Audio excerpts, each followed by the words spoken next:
In today's video, we're making ribs double cooked because we want to get double flavor. First, we'll cook them slowly at low heat till the meat gets nice and tender. After that, we'll increase the heat to give them that nice caramelization and color that we all love. And if you're first time on this channel, please consider subscribing because this is Kitchen Draft, the place where you can learn how to cook or improve your cooking skills. I'll see you at the end of this video. Enough talk, enjoy the recipe.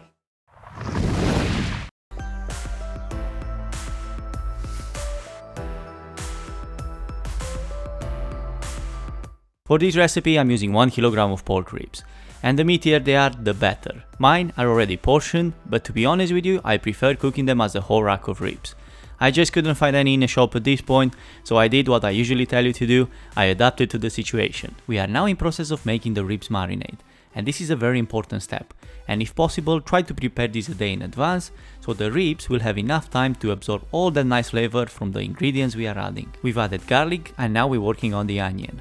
For both ingredients, don't worry about peeling them or cutting them into perfect shapes or sizes, as these are only meant to give flavor to the ribs and to the sauce.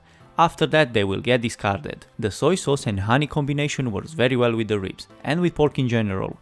These sweet and salty flavors combined will give us a nice sticky sauce, but to get a bit of smokiness into the mixture, just add 1 teaspoon of smoked paprika. Add a good amount of black pepper, and the salt will work together with the soy sauce to cut some of that sweetness coming from the honey. Think about the soy sauce and the honey as the main flavors of the ribs, and after that all you need are additions to these flavors. All important, but this is the point where you can be yourself and think outside the box. Add whatever you like or whatever you have in the kitchen. If you like the barbecue flavor with the ribs, you can skip the honey. Reduce the soy sauce to 2 tablespoons and obviously add barbecue sauce about 5 tablespoons. There are limitless options, so you need to decide what works best for you. Using a larger bowl will definitely help, and consider to dive in with both hands right from the beginning. I thought that I'm making savings by using only 1 glove.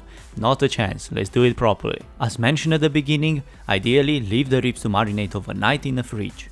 But if you want to cook them on that day, marinate them for at least 1 hour. It's still better than nothing. Once marinated, the ribs are ready to go into the roasting tray. Spread them so they cook evenly. As we are cooking the ribs for a longer period of time, add some chicken stock to have enough moisture. This will also be part of the honey and soy sauce glaze after slow cooking. Preheat the oven at 160 degrees Celsius. Cover the tray with aluminum foil and the ribs will go into the oven for about 2.5 hours or until tender. 2.5 hours later and the first part of cooking is ready, but stay till the end as the path to those amazing pork ribs is a bit longer.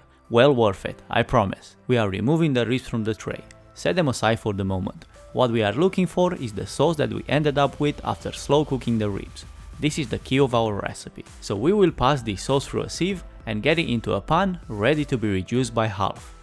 And to extract every drop of it, use a tablespoon and slightly press the vegetables against the sieve. It takes time and a bit of extra work, but it would be a shame to get rid of all that leftover sauce as it's packed with all that pork juice and the amazing combination of spices. What happens during this process is that all those flavors will intensify and the sauce will get thicker, just what we need for our ribs. Using a ladle, try to remove all the fat from the surface. And once reduced by half, the sauce is ready. Set it aside and start moving the ribs back into the tray. Nothing wrong on using exactly the same tray as before because let's be honest, this is home cooking and the less time you spend in the kitchen washing pots, pans or trays, the better. Get a brush and make sure all the ribs get covered with the sauce before placing them into the oven for the second time. The oven should be preheated at 220 degrees Celsius. We need this high temperature to give color to the ribs. And to achieve this, we're not gonna cover them with aluminum foil like we did in the previous cooking. Give them 5 minutes to rest once they are out of the oven. After that, for plating, we are choosing the simple option. If you have any leftover sauce, just drizzle a bit over them. Spending all this time was well worth it. The ribs are super tender and they smell absolutely amazing. I really hope you enjoyed this video, and if you did, please give it a big thumbs up. Check other videos on my channel like these up here. And I'll see you in the next one. New recipes every Friday. Subscribe to the channel.